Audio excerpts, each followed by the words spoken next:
The Great Levante, real name Leslie Cole, was one of the many magicians captured on film by the Davenport family in the 1930s. Cole was already entertaining school friends with magic in the early 1900s, and by 1910 he had secured his first professional engagements.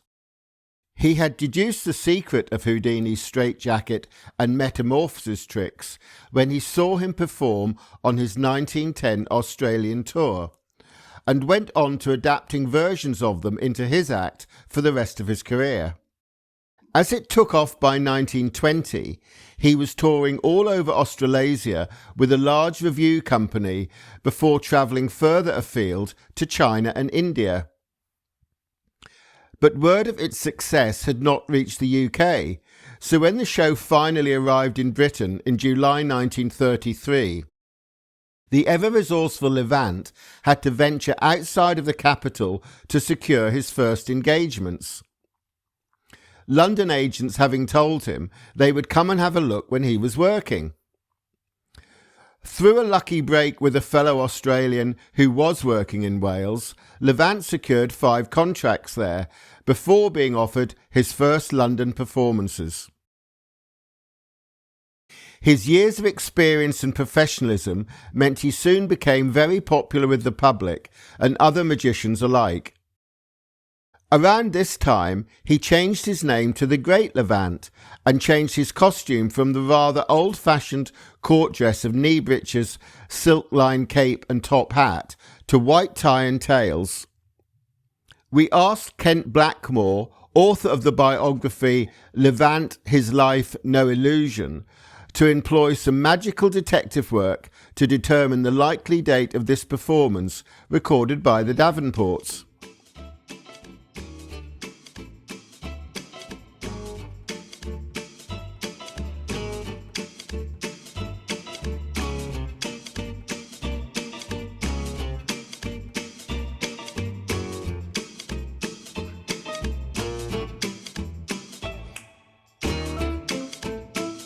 Our film doesn't feature any of the large illusions that premiered in 1937's How's Tricks, so this performance must be before then.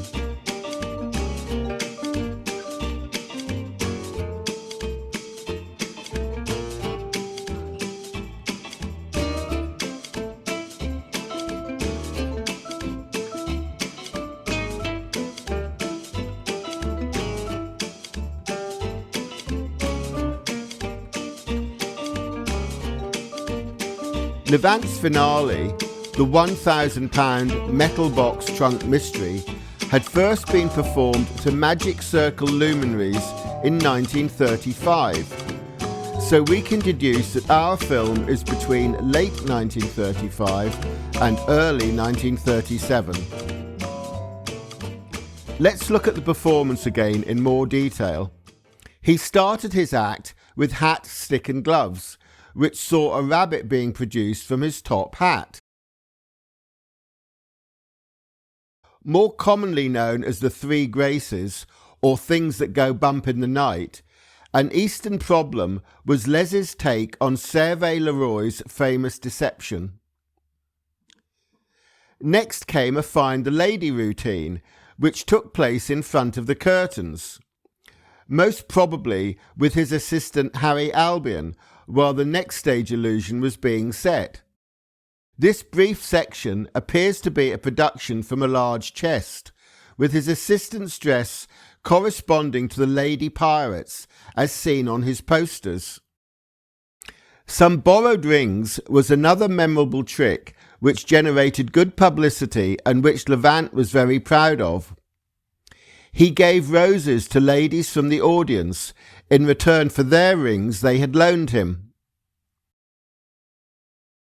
Kent thinks this is some kinds of doll's house illusion and suspects a large silk is transformed into a butterfly girl.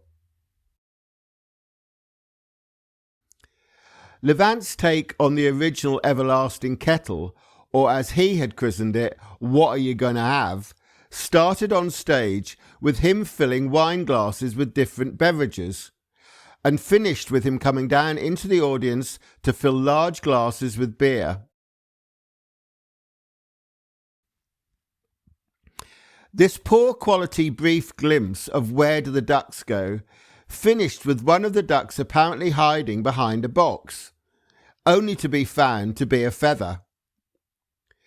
For the grand finale, Levante and his wife Gladys performed the £1,000 steel trunk mystery, which had kick-started his career, their daughter Esme taking over from Gladys in later years.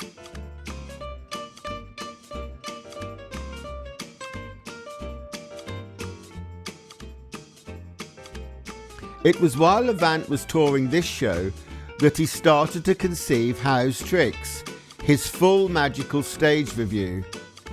When it opened in 1937, it was an immediate hit and added greatly to his fame.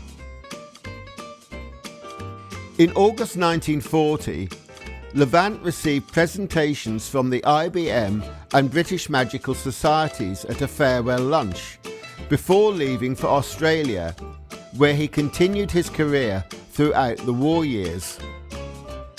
And when the war did finally come to an end, Les, at the age of 53, started to talk about retiring. But in 1954, he returned to Britain for what he called his Third World Tour, playing short seasons all over the country. Levante was one of the last great touring magicians, performing well into the 1970s. It is no surprise that his amazing life was honoured by top awards from the world of magic. If you would like to learn more about Levante and his family, do have a look at the extra information on the Davenport Collection website.